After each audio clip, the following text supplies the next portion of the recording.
I first would like to thank Miriam for inviting me to say a few words about endurance as a concept in the context of performance art. A concept that got a particular meaning and importance in the course of the 70s in relation to performance art.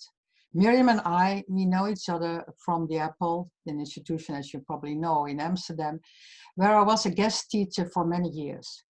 Each year I gave an introduction into its history, in particular about the first 8 years. I must say I feel very sorry, Priscila and Sands, not to be able to meet you in real time in Hoorn. It was not sure from the beginning if I could travel at all, but now the date is postponed, it became completely impossible. I do hope you will have a good conversation as we Sands had in the past, and that my introduction to a certain extent can contribute to it. In my book of 2006 about the Apple, entitled The Apple Performances, Installations, Projects, I reflect on the intrinsic, masochistic, and even perverse features of performance art. Often these features were related to the risks artists took or still take in their performances, and consequently the experience of danger by the viewer. In the 8 years of the first directorship of the Apple, a European conception of performance art was developed. And the concept of endurance was certainly part of it. The Apple was founded with the aim to confront the public with the making and showing of environments, situation art, and performances. It was not the first center for performance art in Europe, but its institutional form, non-commercial, specialized on the one hand, but on the other hand, starting from an expanded art concept, both concerned with the public and with communication, but also with archiving and production support. All this made it an exceptional institution. It soon became also an authoritative institution for new media, in particular performance art. 10 months after it started, Marina Abramovic came to the Netherlands, and I would like to show you one picture of her, one of her performances. Her performances and she herself, as a persona, became quite influential in the Apple, in the Netherlands, but also in the rest of Europe.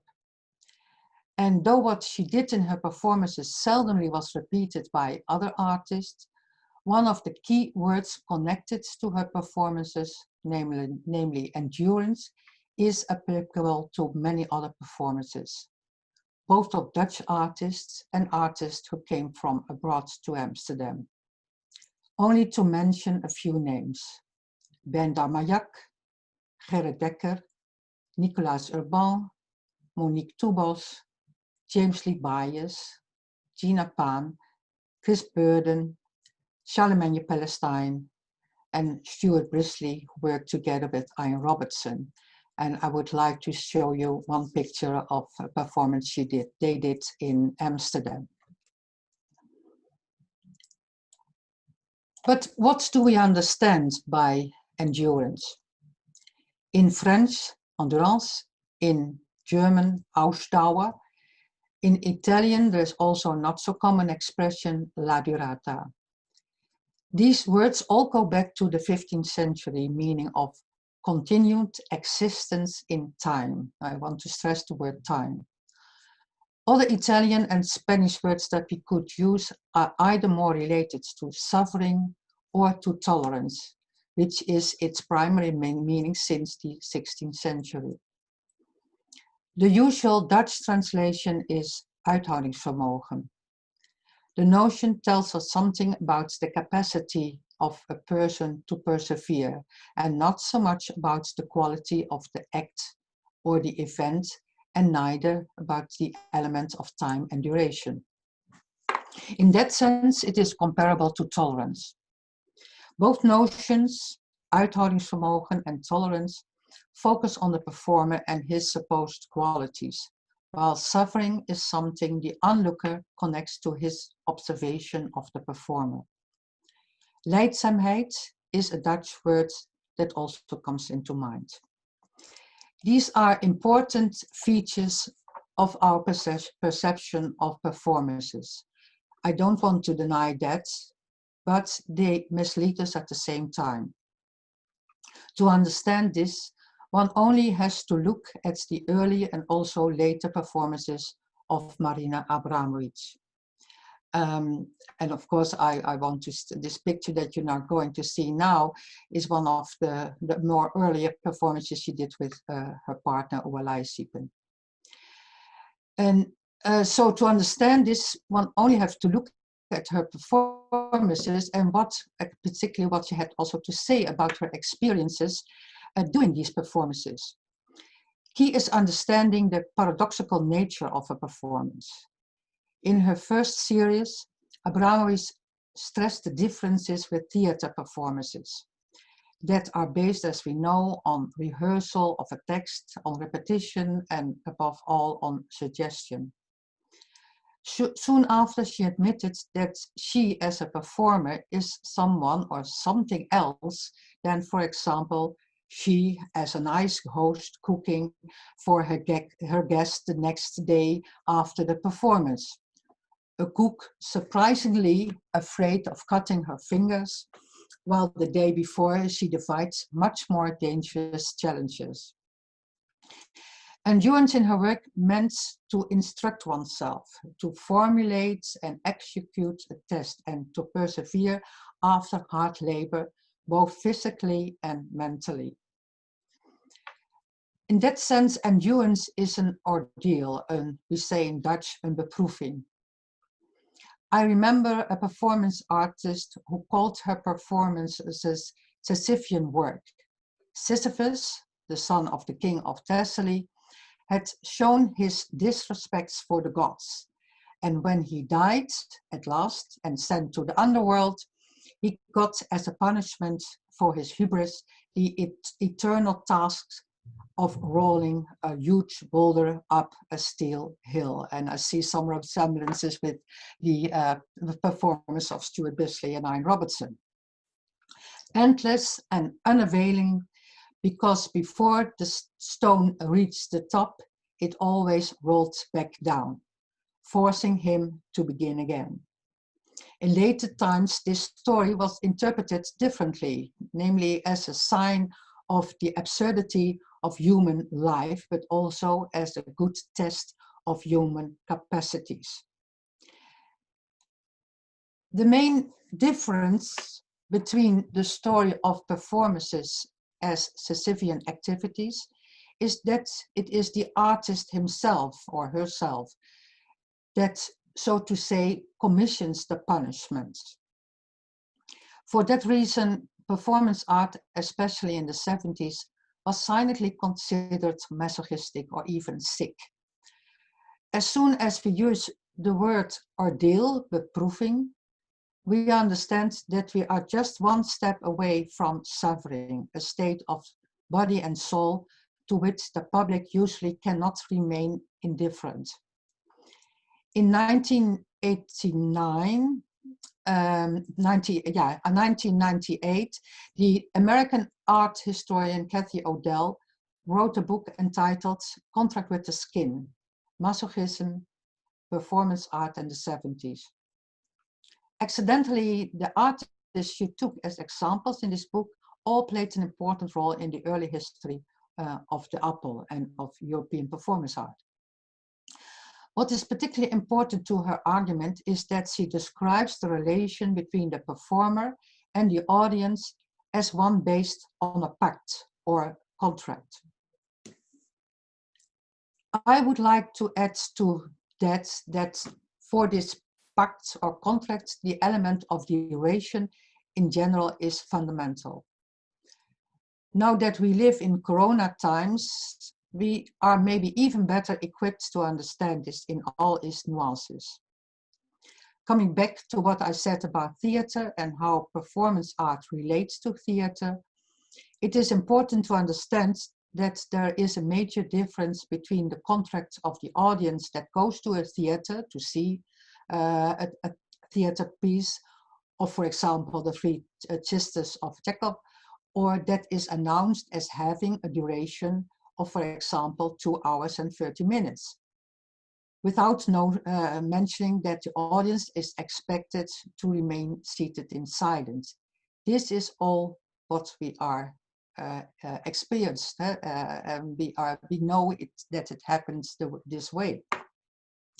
And in contrast to that, to today's tests, we now in Corona times experience is that we want to avoid the spread of the virus, and accept now that we are not able to go back in time, that we're not able to go back to the old days, the normal way of working or getting things done.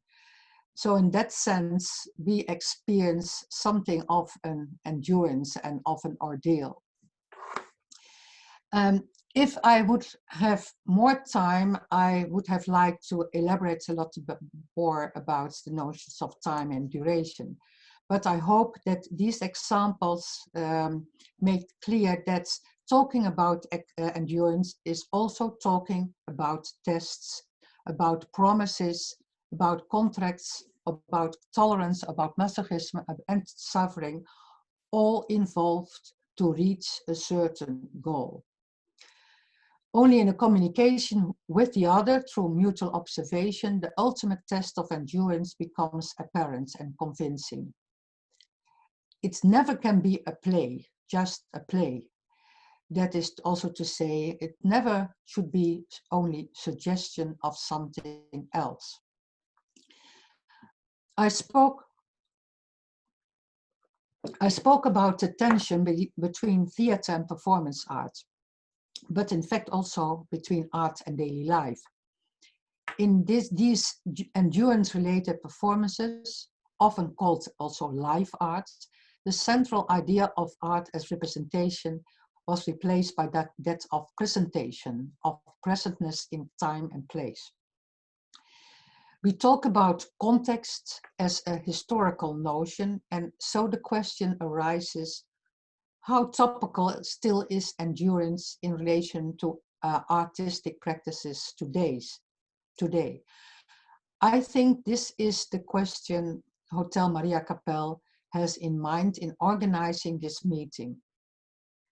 My next question could be, has it maybe not become an obsolete term? And maybe you have an answer to this, and maybe you will change your mind after this conversation. But anyway, if we ask this question, we should also ask obsolete for whom? Obsolete for the artist, obsolete for the public. I won't be able to answer these questions, not in short, in just a few words, but what I can do is telling or remembering what I experienced 20 years after the historical performances of the artist I mentioned, performance artists that had the practice in the 70s. Because in the 90s, we saw a kind of revival of endurance-based performances. But these performances were often commenting the earlier generation through reenactments.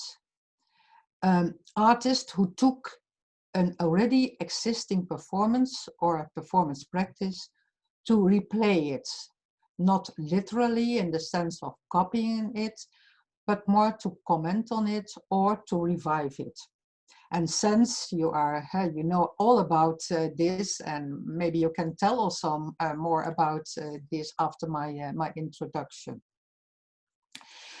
I do know also that the next generation, so of the early 2000s, that of the millennials, you could say, that they were very easily moved by these old school performances.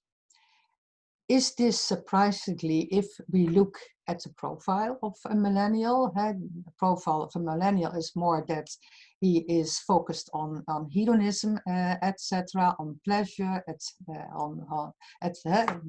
so these all performance was still very impressive to this younger generation. I think that the reason is maybe that they are deeply moved or touched by the idea of the sincerity of these performances and performance artists.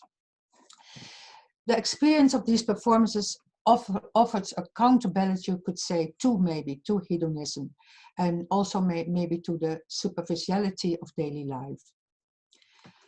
The question again, the critical question again could be, is performance then a kind of new religion for them, maybe also for the older generation, and maybe also for us today? Now coming to Priscila, I don't know her work very well, but my impression is that Priscila took another route. In one sense, she also creates a dialogue between art and daily life, but less as an opposition. She uses art as an instrument to delve into daily life and the dichotomy of work and leisure. It is a reflection, but a reflection through labor. Though during her stay at the Hotel Maria Kapel and the Corona crisis, she unfortunately had to stay out of sight. In previous performances and installations, she organized forms of communication and participation within this dichotomy of I mentioned. And I'm thinking not only of her project, the Book of Aesthetic Education of the Modern School, that reminds me in a way of the endeavors of Oskar Kokoschka in the early 20th century, but also naar de speeltuin, to the playground. That is about team building of adults by games in a playground designed by Aldo van Eyck, and as I remember, in the Vondelpark in Amsterdam. A playground that in the 50s and 60s one could find all over the Netherlands, and that is maybe more apt than contemporary playgrounds for social interaction. I must say, I'm curious to know more about how she thinks about her own performances and endeavors in general in comparison to what I said about the past history of performance art. Maybe more particularly a performance I thought of while seeing the pictures of the installation in the chapel on screen, and namely a performance of Dennis Oppenheim called Reading Position for Second Degree Burning, a performance from 1970. A performance that lasted 5 hours, and only for this reason is what you can see or as an endurance piece. But intentionally dealt not with endurance as such, but with color change. The skin that become pigment, and in which his body is the layer, and he himself firstly the conductor, but secondly also more on a sensory level, you could say, the receiver or the victim of the act of becoming red. The question that triggers me is, what does the installation in the chapel to the audience of Priscila, to you? And what is the kind of responses her works provokes?